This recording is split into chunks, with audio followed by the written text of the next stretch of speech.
I'd like to give all praises, honor, and glory to Yahweh, Ba'asham Yahushai, double honors to the apostles and elders of Great Millstone that rule well, and salutations to the Akim around the world that push this truth in sincerity. I'd like to cover a topic entitled obedience, because obedience is a very important thing.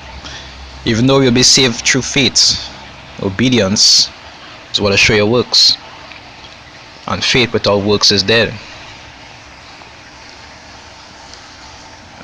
I'll touch our scripture here. Say 1 Samuel 15. I'll start from 22.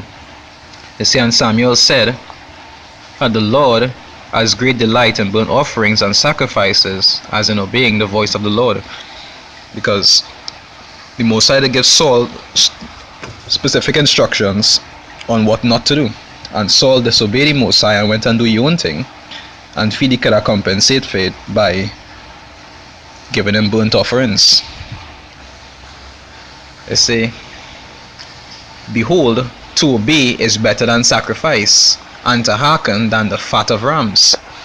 It say, for rebellion is as the sin of witchcraft, and stubbornness is as iniquity and idolatry.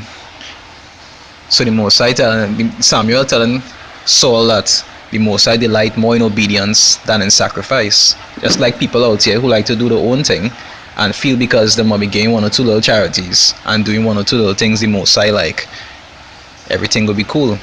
Wrong. Yeah, say for rebellion is as a sin of witchcraft, and stubbornness is as iniquity and idolatry. It said, because thou hast rejected the word of the Lord, he had also rejected thee from being king. Which is something most people do today. They just reject the word of the Most High. You'll tell them you're not supposed to wear pants as a woman. You'll tell them you're not supposed to shave your beard or mark your eyebrows or mark your hair. They'll reject the word of the Most High. But they'll feel because they do one or two nice things that make them holy. You understand? That is not how it does work. And some people don't understand that being obedient itself is a type of sacrifice. Because to be obedient to the Most High, you just have to give up certain things, sacrifice certain things that you like or that you just do to please Him, which is an even more delightful sacrifice to the Most High. It said in Romans 12 verse 1, it said, I beseech you therefore, brethren, by the mercies of the Most High, that ye present your bodies a living sacrifice, holy, acceptable unto the Most High, which is your reasonable service. And that is not something too difficult for anybody to do. It's only a wicked person who find it hard to sacrifice simple things of this world unto the Most High. But that is a sacrifice that the Most High delight in more than you burning rams. Obedience. But most people don't think like that.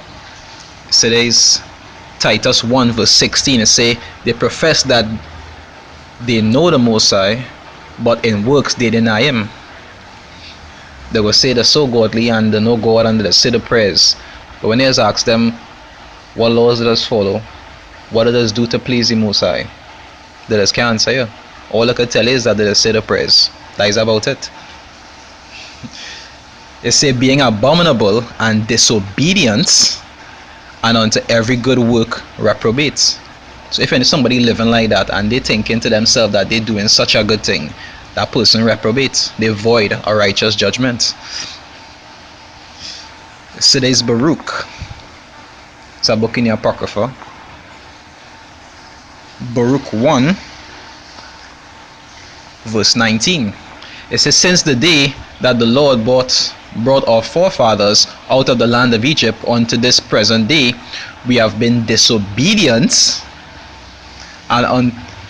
disobedient unto the Lord our power, and we have been negligent in not hearing His voice, which is not obeying the laws, statutes, and commandments, which is what have us in a situation in the first place, because Moses prophesied that we would be disobedient and we would go into slavery. That is the only thing that used to really get me in trouble, being disobedient and going on to other gods and living lawless. And up to now, most of we still can't learn, but it wasn't given to them.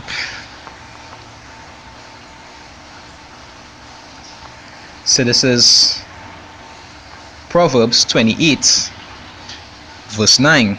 It says, he that turneth away his ear from hearing the law, even his prayer shall be abomination. So even the Most High telling you that if you want to turn away your ear from his orders, when you praying unto him, he will not listen to you.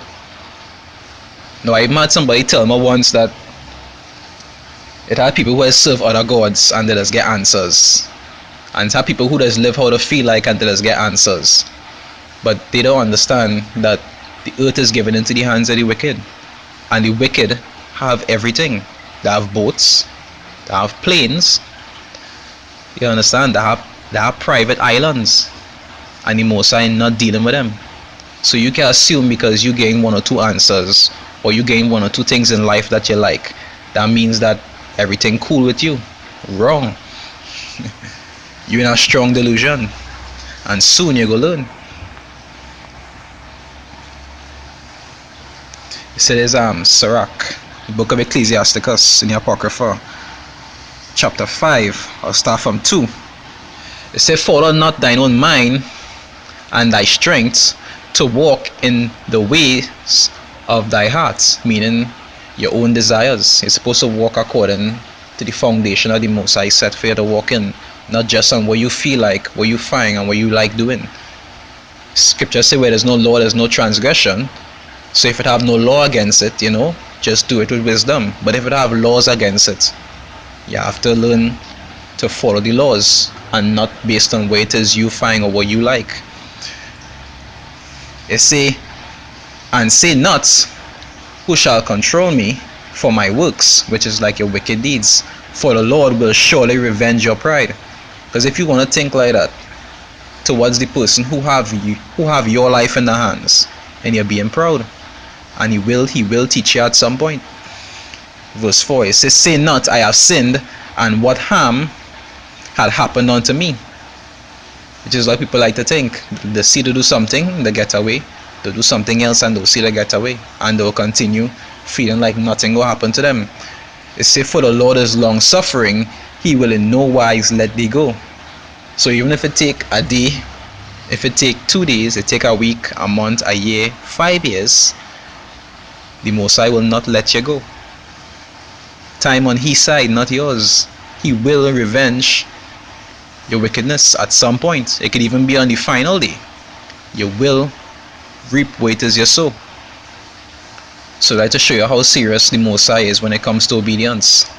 So it's always something to keep in mind. Even though you'll be saved by grace through faith, your works is a very important thing. Your works is also how to show your love towards the Most High.